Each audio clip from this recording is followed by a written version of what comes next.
Hi friends, welcome to my channel. ఈరోజు video చాలా ఇంట్రెస్టింగ్గా ఉందండి. వీడియోని ఎక్కడ స్కిప్ చేయకుండా ఎండ్ వరకు చూసేయండి. ఇక నిషి కేదార్ అన్న మాటలకి చాలా కోపంతో రగిలిపోతూ ఉంటుంది. ఎలాగైనా వాళ్ళని ఇంట్లో నుండి పంపించేయాలని నిషి, వైజయంతి, కాచి, బూచి అందరూ ప్లాన్ చేస్తుండగా ఇలా అంటుంటాడు బూచి.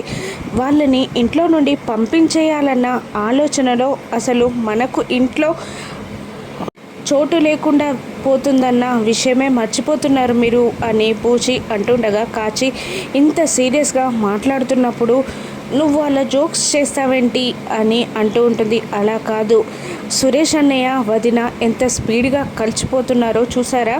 వాళ్ళు ఒక్కటైతే మాత్రం ఇక మనకు ఈ ఇంట్లో చోటు ఉండదు, అడుక్కు తినాలి బయటికి వెళ్ళి అని అంటూ ఉంటాడు బూచి. అవును నిజమే అని అంటూ ఉంటుంది వైజయంతి. ఇక నిషి, ఆ జగదాత్రి నా ముందు గెలుస్తూ ఉంటే నేను తట్టుకోలేకపోతున్నాను, ఎలాగైనా దాన్ని ఓడించాలి అని అంటుండగా, వైజయంతి వాళ్ళిద్దరూ ఒక్కటవ్వడానికి మెయిన్ కారణం జగదాత్రియే అని అంటూ ఉంటుంది వైజయంతి. ఇక నిషి, లేదత్తయ్య ఏదో ఒకటి చేసి నేను గెలిచే విధంగా చేయాలి అని నిషి అంటుండగా, నాకు మాత్రం ఎటు ఓటమే కనబడుతుంది నిషి.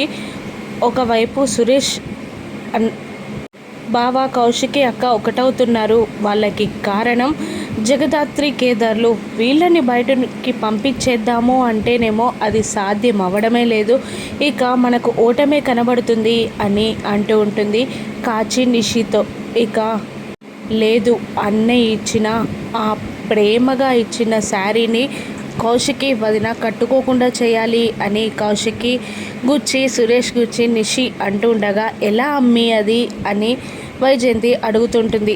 ఏదో ఒకటి చేయాలత్తయ్య అని నిషి అంటుండగా, అమ్మి ప్లాన్ అని అనేస్తుంది వైజయంతి. ఇక వైజయంతి ఏదో ఒక ప్లాన్ చెప్తుండగా, అత్తయ్య ఇది వర్కౌట్ అయితే ఖచ్చితంగా ఓకే అవుతుంది అని పూచి కూడా అంటుంటారు. అలా కౌశికి సురేష్ ఇచ్చిన శారీని నాశనం చేయడానికి వైజయంతి, నిషి, కాచి, బుచి ఏదో ప్లాన్ చేస్తూ ఉంటారు. ఇక నిషి ఇలా అంటూ ఉంటుంది, ఎలాగైనా కేదార్ స్నానం ఏంటో, ఈ ఇంట్లో వాడికున్న గుర్తింపు ఏంటో నేను వాడికి తెలియజేస్తాను అని అంటూ కిందికి హాల్లోకి వస్తుంది. ఇక అప్పుడే కౌశికి, సుధాకర్ మాట్లాడుకుంటూ, బాబాయ్ అక్కడికి వెళ్ళి అన్ని పనులు చూసుకోవడం వల్ల మనకు తేలికవుతుంది, లేదంటే మనం ఇబ్బంది పడే వాళ్ళం అని ఏదో బిజినెస్ మ్యాటర్స్ మాట్లాడుకుంటూ ఉండగా, ఇక నిషి హాల్లో కూర్చొని జగదాత్రి కాఫీ అని అంటూ ఉంటుంది.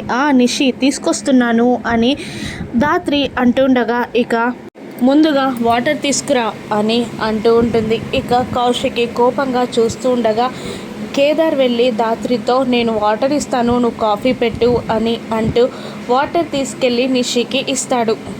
కౌశికి ఇలా అంటూ ఉంటుంది, నిషిని నువ్వు ఖాళీగా ఉన్నావు కదా, వెళ్ళి కాఫీ పెట్టుకోవచ్చు కదా, అలా ఆర్డర్స్ పాస్ చేస్తున్నావు అని అంటూ ఉంటుంది కౌశికి. ఇక కేదార్ వాటర్ తీసుకురావడంతో కౌశికి ఏంటి నువ్వెందుకు తీసుకొచ్చావు అని అంటూ ఉండగా, సుధాకర్ కేదార్పై చెయ్యి వేసి ఇటువంటివి నువ్వెందుకు చేస్తున్నావు అని ప్రేమగా మాట్లాడుతూ ఉంటాడు సుధాకర్ కేదార్తో. పర్లేదండి, ఎవరికిచ్చాను, మన ఇంట్లో వాళ్ళకే కదా అని అంటుండగా, నిషి ఇంకా ఎగతాళిగా, వాటర్ ఇస్తేనే ఏమైనా అరిగిపోతాడా, ఇంట్లో తేరగా పడి తింటున్నాడు కదా అని చులకనగా మాట్లాడుతూ ఉంటుంది.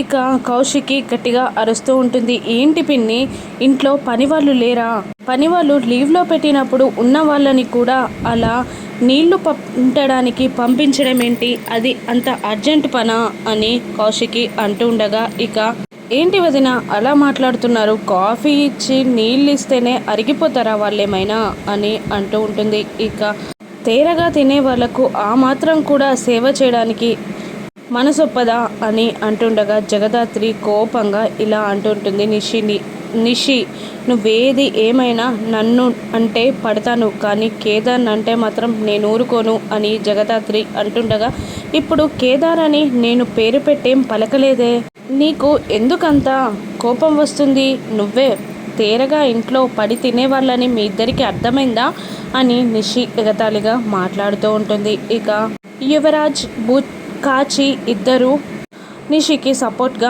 మాట్లాడుతూ ఉంటారు. ఇక అప్పుడే సీతాలు రూమ్ తుడవడానికి వస్తూ ఉండగా ఇలా అంటూ ఉంటుంది నిషి. ఫస్ట్ మా ఆయన కారు తుడు, మా ఆయన బయటికి వెళ్ళాలంట అని అంటూ ఉండగా, ఇల్లు తుడవలేదమ్మా, తుడిచాక వెళ్తాను అని అంటుండగా, ఏంటే ఏం మాట్లాడుతున్నావు అంటే, నువ్వు ఇల్లు తుడిచి కారు తుడిచే వరకు మా ఆయన బయటికి వెళ్ళకుండా ఆగాల, ఇంట్లో వేరే వాళ్ళు ఉన్నారులే తుడుస్తారు పో అని అంటూ ఉంటుంది నిషి. ఇక నిషి అని మళ్ళీ గట్టిగా అరుస్తూ ఉంటుంది జగదాత్రి. ఇక ఆగండి ఆగండి, ఇల్లు క్లీన్ చేసుకోవడానికి ఇంత కోపం ఎందుకు, నేనే క్లీన్ చేస్తానులే అని అంటూ కేదార్ తడిగుడ్డ పెడుతూ ఉంటాడు.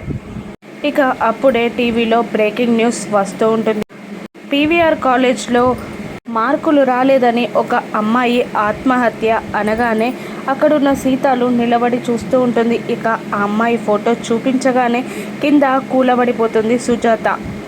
గుచ్చి తెలిసిన సీతాలు, సుజాత ఎవరంటే సీతాలు కూతురే, అందరూ అడుగుతూ ఉంటారు. ఏమైంది, ఎవరు కూర్చో చెప్తూ ఉంటే నువ్వెందుకు టెన్షన్ పడుతున్నావు, ఎందుకు ఏడుస్తున్నావు అని అడుగుతుండగా, సుజాత సీతాలు కూతురు మామయ్య అని అనేస్తుంది ధాత్రి. ఇక కౌశికి, నువ్వాగు, ఏం కాదు, నేను పోలీస్కి చెప్తాను, అక్కడ ఏం జరిగిందో నువ్వు వెళ్ళి కనుక్కో అని అంటూ ఉంటుంది సీతాల్ని కౌశికి. ఇక నీతో ఎవరొస్తారు అని అంటుండగా, జగదాత్రి కేదార్లు మేం తీసుకెళ్తాం అని అంటూ సీతాలుని కారులో కాలేజ్కి తీసుకెళ్తూ ఉండగా ధాత్రికి ఫోన్ వస్తుంది. ఓకే సార్ అని అంటూ ఆ కేసు గురించి ఇన్వెస్టిగేషన్ చేయమని ఆర్డర్స్ వస్తాయి జేడీకి. ఇక ఓకే అని వాళ్ళిద్దరూ కళ్ళతో సైగలు చేసుకొని సీతాలుని అక్కడ కాలేజ్ దగ్గర డ్రాప్ చేసి మళ్ళీ జేడీకేడీ గెటప్స్లో ఇక అక్కడికి వచ్చేస్తారు. అప్పటికే పోలీసులు, ఫోరెన్సిక్ ల్యాబ్ వాళ్ళు అంతా ఆధారాలని కలెక్ట్ చేస్తూ ఉంటారు. ఇక జేడీకేడీ అక్కడ స్పాట్కి రాగానే లోపలికి వెళ్తూ ఉండగా, ఎవరు మీరు అని ఐఎస్ఐ అంటూ ఉండగా ఐడి కార్డ్ చూపెడతాడు Kedar. Sorry sir, please you carry అని ఐఎస్ఐ అంటాడు. ఇక ఆ సుజాతని, తను చనిపోయిన పొజిషన్ని, ఇంకా ఎక్కడ ఏమైనా క్లూస్ దొరుకుతాయా అని అంతా పరిశీలనగా చూస్తూ ఉంటుంది జేడీకేడీ ఇద్దరు. ఇక ఆ ఎస్ఐతో ఏమైనా క్లూస్ దొరికాయా అని అడుగుతుండగా, లేదు సార్, ఏమీ క్లూస్ దొరకలేదు, పైగా బాడీ పై ఎత్తు నుండి పడడంతో బాగా డ్యామేజ్ అయింది అని అంటూ ఉండగా, ఇక కేడీ ఇలా అంటూ ఉంటాడు, రిపోర్ట్స్ వచ్చాక మాకు డైరెక్ట్గా ఫార్వర్డ్ చేయండి అని కేడీ చెప్తూ ఉంటాడు. ఇక ప్రిన్సిపల్ని కలవాలి అని జేడీకేడీ ఇద్దరు ప్రిన్సిపల్ దగ్గరికి వెళ్తారు. ఇక ఏమైంది, అసలు ఎప్పుడు జరిగింది ఇది అని జేడీ అడుగుతుండగా, నైట్ అంట మేడం, నాకు తెలీదు, మార్నింగ్ వాచ్మెన్ వచ్చి చెప్పాక నేను పోలీసులకి కాల్ చేసి చెప్పాను అని ప్రిన్సిపల్ అంటూ ఉంటాడు. ఇక జేడీ ఇలా అడుగుతుంటుంది, ఆ సుజాతకి సంబంధించిన first year marks list, internal marks అన్నీ నాకు కావాలి,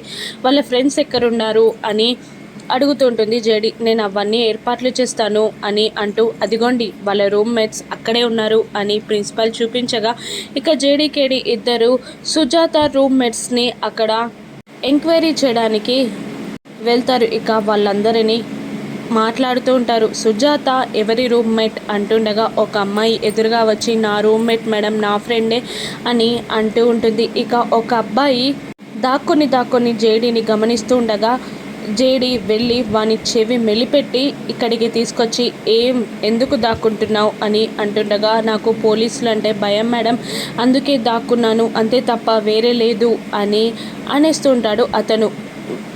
భయపడాల్సింది తప్పుకి బ్రదర్, ఇక పోలీసులకి కాదు అని అంటూ నచ్చ చెప్తూ ఉంటారు కేడీ. ఇక అసలు సుజాత ఎటువంటిది అని ఎంక్వైరీ చేస్తుండగా, నా రూమ్మేటే మేడం అని అంటూ, చాలా మంచిది మేడం, చాలా బాగా చదువుతుంది, పైగా ఎప్పుడు నవ్విస్తూ అందరికీ ఏం సాయం కావాలన్నా చేస్తూ ఉంటుంది అని ఆ అమ్మాయి చెప్తుండగా, మీ రూమ్ చూస్తాను పదా అని జేడీ అక్కడికి వెళ్తుంది. అక్కడ థమ్స్అప్ బాటిల్, ఇక ఫుడ్ కూడా ఉంటుంది.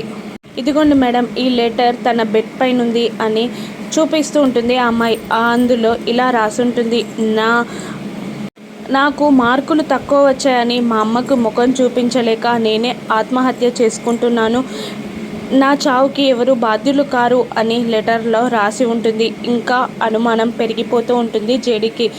ఇక అప్పుడే అక్కడ ప్యూన్ వచ్చి, ఇదిగోండి మేడం మార్కుల లిస్ట్ అనగానే జేడీ అబ్జర్వ్ చేస్తూ ఉంటుంది. ప్రతి ఎగ్జామ్లో సుజాతకి 90 మార్క్స్ పైనే వస్తాయి ఇంకా ఇలా అంటూ ఉంటుంది. ఆ జేడీ ఆ ప్యూన్ని ఫస్ట్ అడ్మిషన్ అయినప్పుడు ఫామ్ తీసి పెట్టమను, మేము వచ్చి చూస్తాం అనగానే సరే అంటాడు. సీసీటీవీ ఫుటేజ్ కూడా చెక్ చేయాలి అని జేడి అంటుండగా, లేదు తను లీవ్లో ఉన్నాడు, రేపైతే ఓకే మేడం అని ప్యూన్ అంటుండగా ఓకే అని అంటుంది జేడి. ఇక సుజాత మొబైల్ కూడా నాకు ఇవ్వండి అని చెప్పి అక్కడి నుండి జేడీకేడి కిందికి వచ్చేస్తారు. ప్రిన్సిపల్తో మాట్లాడుతూ ఉంటారు. ఏంటి సార్, ప్రతి ఎగ్జామ్లో 90 మార్క్స్ పైన వచ్చిన అమ్మాయి ఒక్కసారి 5% తగ్గిందని 85 మార్క్స్ వచ్చాయని ఆత్మహత్య చేసుకుంటుందా అని అంటుండగా ప్రిన్సిపల్ సైలెంట్గా ఉంటాడు. ఏంటి సార్, మీ దగ్గర కూడా సమాధానం లేదా? ఓకే సార్, మేం కనుక్కుంటాం అని అంటూ జేడీకేడి బయటికి వెళ్తారు. ఇక జేడీ ఇలా అంటూ ఉంటుంది, సుజాతని ఎవరు మర్డర్ చేశారో తెలుసుకోవాలి అని అంటూ ఉంటుంది. ఎందుకు అని అంటుండగా ఇక సుజాత ఫ్రెండ్ వచ్చి మొబైల్ మేడం అని ఇస్తుంది. ఇక అది బ్రేక్ అయి ఉంటుంది. అవును, చెప్పడం మర్చిపోయాం మేడం, మేమందరం కలిసి కేరళ వెళ్ళడానికి టికెట్స్ బుక్ చేసుకున్నాం మేడం అని అంటుంది ఆ అమ్మాయి. ఇప్పుడు అని అంటుంటే మార్నింగే మేడం అని అంటుంది ఆ అమ్మాయి. ఓకే అని వెళ్ళగానే జేడీ డౌట్ ఇంకా క్లారిటీ అవుతుంది. చూసావా, రాత్రి చనిపోయాలి అనుకునే అమ్మాయి మార్నింగ్ కేరళ వెళ్ళడానికి టికెట్స్ బుక్ చేసుకోదు, పైగా అంతలా ఫుడ్ తిని ఎంజాయ్ చేయదు. ఇది ఖచ్చితంగా మర్డరే, కానీ ఎవరు చంపారో మనం తెలుసుకోవాలి అని అంటూ ఉంటుంది జేడీ. ఒక అతను సిగరెట్ తాగుతూ మందు తాగుతూ జేడీకేడీలనే అబ్జర్వ్ చేస్తూ ఉంటాడు. ఇంతకీ సుజాతని మర్డర్ చేసింది ఎవరో జేడీకేడీ ఏ విధంగా బయటపెట్టారున్నారో రాను ఎపిసోడ్స్లో చూద్దాం. Thank you for watching.